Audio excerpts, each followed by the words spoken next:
Mga dudes, minsan gusto mo ng divider, pero ayaw mo ng dingding na dagdag pasikip. Kaya ayan, nag-DIY tayo ng WPC tubular partition sa living room papunta sa dining area.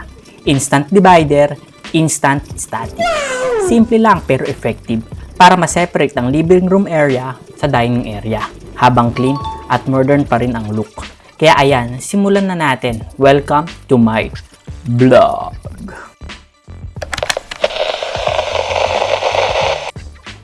So ito, simulan na nga natin sa pagsukat ng ating WPC tubular.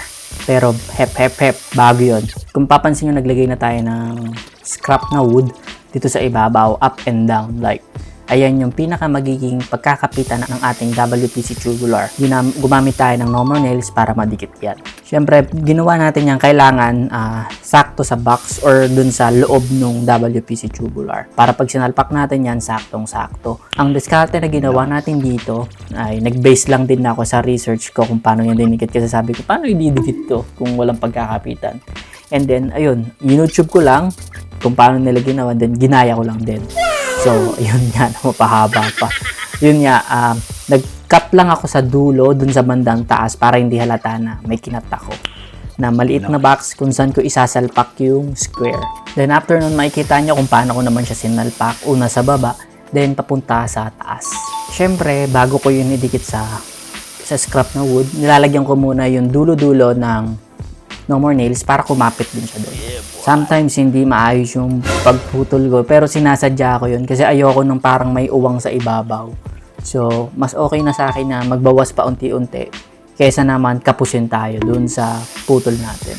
Kasi medyo masagwa pag parang medyo nakalutang or may uwang sa ibabaw.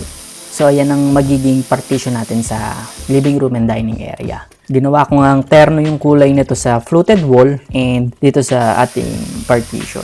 So, ayan guys, kung papansin nyo, ang ganda ng labasan ng ating partition. Ayan, patapos na. Pero wala na akong masabi.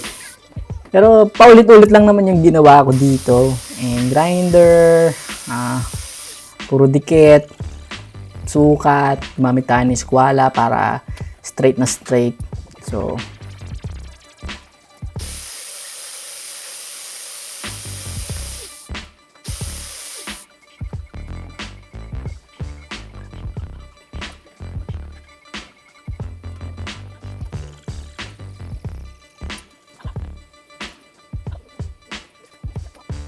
So, yun lang mga dudes.